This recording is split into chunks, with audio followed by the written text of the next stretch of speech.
Ce qui vient là, depuis le temps des appris, depuis ces pains renversés, chevelure de temps couché, c'est bien l'insoupçonnée bascule de la nuit dans le matin dru des tropiques.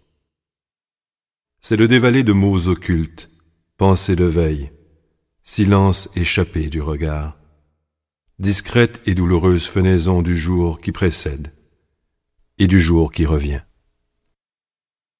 Et de nouveau s'impose la parole droite, venue d'ailleurs, à courber sur notre ici, telle lampe de travail, sur plume et page. C'est l'heure terrible, retrouvailles de silence et paroles, complicité de désir dans le matin. Car livre le matin un fourmillement de désir comme autant de racines, comme désordre fonctionnel cherchant le lait de la terre.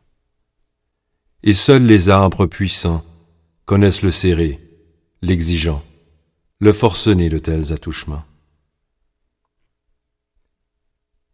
Le matin demande l'inlassable entassement des mots, des pensées, des pas qui mesurent le temps promis, le temps défunt, le temps qui reste, la menace, ensemble, et les sentiers ouverts sur promesses collectives et vœux formulés, enfin aux portes closes du chaos.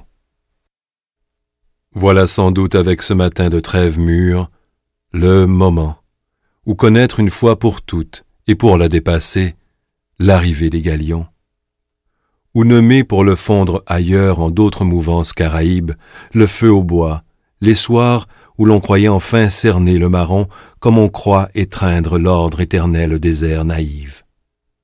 Le moment. Le saisir par-dessus l'artifice, le faux mariage d'ici, immondice et chromé, et là-bas, la grande ville, les cafés d'amour fugaces et l'existentielle complicité des choses d'exil.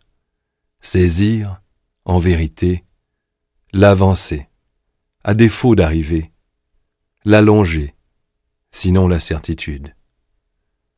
Au-delà et surtout enfin démasquer, refuser, honnir même, la plus qu'étanche partition des consciences et toutes années ayant pris visages épiques où se dit encore la frayeur.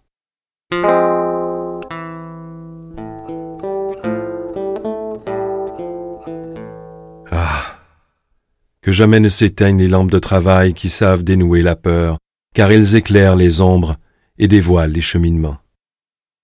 Mais que s'éteigne la fêterie des vains débats, savoir d'emprunt, prébande sémantique où n'on court ni foi, ni vision, ni terre, où, à force d'infatuation et d'oblitaire, l'on absente en même temps l'aïeul et le métis.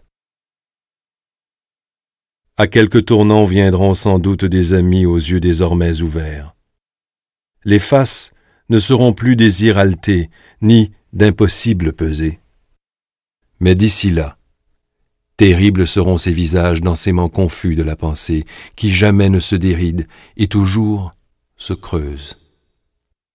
Long de détours faciles et trompeurs, ce chemin de terre et d'eau, haute et basse conscience, savoir inéclos, et long, l'égarement de mes frères qui s'égarent.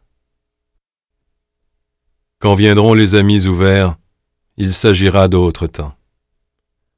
Mais je n'aurais vécu cette rosace que de malodeur en allée, de fervente annonce, de petites pierres apposées au tournant pour dire tel danger de praxis et parole, tel visage inoublié, tel pont négrier, porteur de présages inaudibles.